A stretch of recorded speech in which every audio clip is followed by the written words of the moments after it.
Mehdi Hasan recently took part in a mock debate against Douglas Murray, who is a conservative commentator that's maybe the most prominent anti-Muslim voice around, and absolutely torched him in front of a live audience who clearly wasn't receptive to the message that Mehdi was bringing.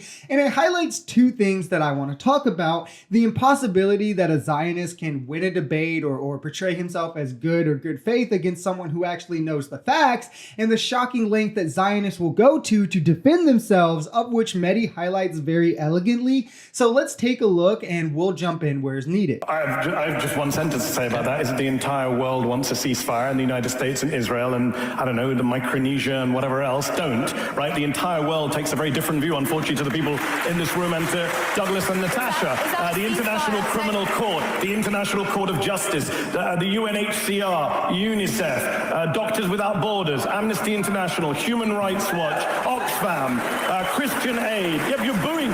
What does it come to when you're booing Oxfam? What does that tell you about yourselves? You're sitting here booing Oxfam to defend Benjamin Netanyahu. Let me just deal with something you just said. You talked about debunking propaganda. First of all, you can't even get Israeli propaganda straight. The Israeli government's own security agency, Shin Bet, investigated what you just said and said, no, we found no evidence that workers from Gaza were involved in the October 7th attack. Oh, Shin Bet alive. They're booing Shin Bet, the Israeli security service. Got it. Zionist mannerisms in a way kind of replicate that of MAGA. There's a reason they overlap so staunchly, though obviously Zionism is over a much more serious issue where they just deny the validity of anything that they can't actually defend on the merits, and it turns to them considering a sizable portion of the world anti-Semitic because they have to be. All human rights organizations are anti-Jew. All doctors in Gaza are anti-Jew. You can't trust a single number coming out of the health ministry, though historically when a third party does investigations, their numbers are completely accurate, to where now not only is this crowd booing Oxfam, a world-renowned organization internationally and independently which battles global poverty, but they're also booing Shin Bet, which is Israel-run, located in Israel, and is their literal security service. But of course, they're just anti-Jew for reporting the truth. You have Congress members like Richie Torres saying anti-Israel Jews aren't even Jews. That sounds a lot like, oh, black people aren't black people, like a white person trying to tell a black person what they have to do to be black. But I digress. The invalidation here to defend genocide is absolutely outrageous. Douglas and Natasha tonight want to make this entire debate about October 7th. I get it. It's a horror show.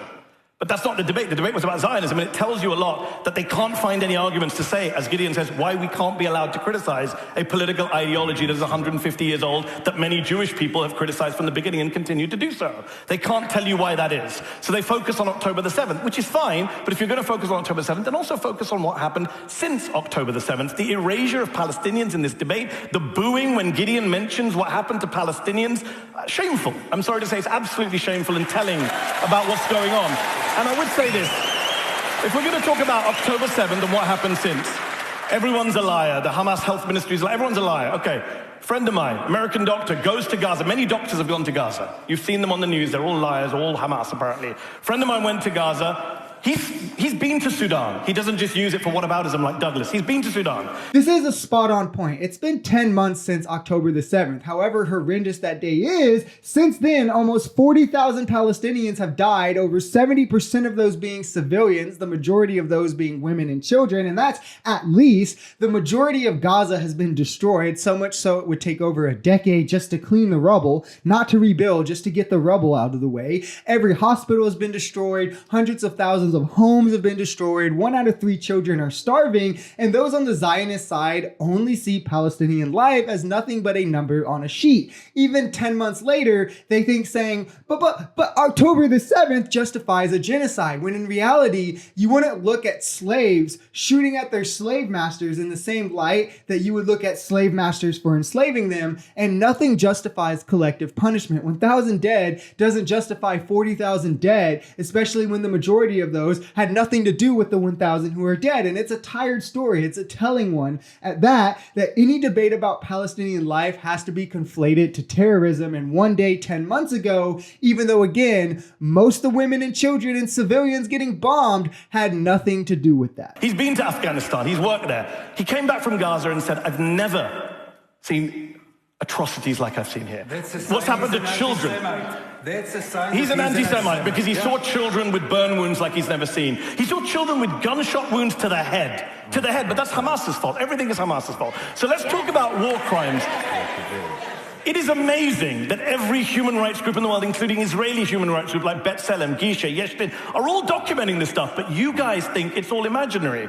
So again, it tells you about what Zionism is. This is not about some abstract ideology of, people trying to settle the land and trying to have it. But as Gideon said, there was an argument to be had in the 1940s, 30s, 20s. Zionism today is what the Palestinians are enduring on a daily, nightly basis in Gaza, in the West Bank, in East Jerusalem, in Israel itself. And the erasure of that tells you everything about why we need to be able to talk about what Zionism does to the Palestinians without being smeared as anti-Semites. This is, again, absolutely wonderfully put. And you can even see there where the Zionists bite the bullet and say, yes, it is Hamas's fault that Israel is shooting kids in the head, that Israel is blowing kids' heads off their shoulders. It's Hamas's fault that Israel tells Palestinians, here are your safe evacuation routes, and then bombs those evacuation routes. It's Hamas's fault that Israel tells them you'll be safe in Rafah, and then they bomb the refugee tents in Rafah. There's no accountability to be had for these horrendous actions on their side, though they want you to take accountability for everything that's happened on the other side. And the justification is similar to that of apartheid South Africa, where they said, we're the only white country surrounded by these savage blacks, so we can't take our boots off their necks,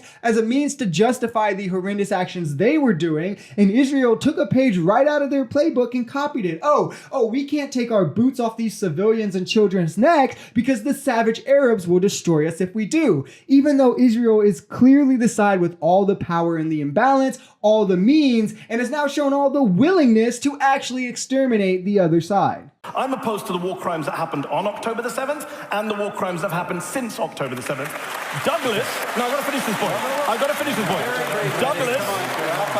Douglas, the week after October the 7th, came out in The Spectator and advocated for the ethnic cleansing of Gaza, which is a crime against humanity under the Rome Statute. He said now is not true. You said now is a good time to do it. Everyone can read the piece other than Mehdi.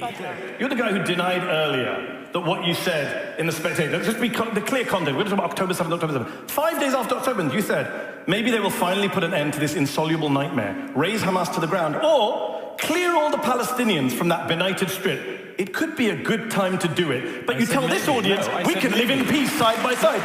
That's a war crime. No. Ethnic cleansing is a war crime. Not at all. Clearing people. No, I said maybe for a reason. It could be a good time to do it. For goodness sake. Douglas.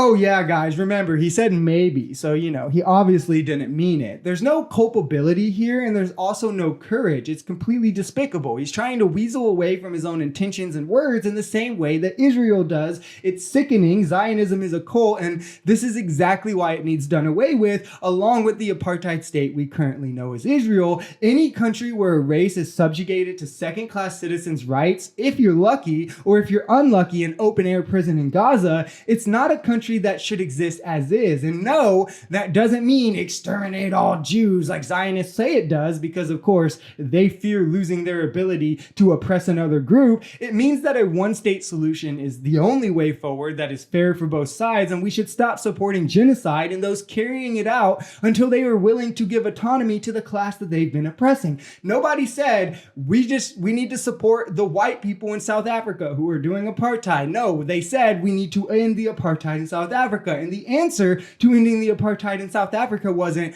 okay, well, I guess we can give some land to the black population and call it a state, but, we're not going to give them any of the good land. No. We'll X out this little part here and leave them be, leave them be. It was to give them autonomy in the land that was already theirs. Because let me ask you, in a two-state solution, who gets the fertile land?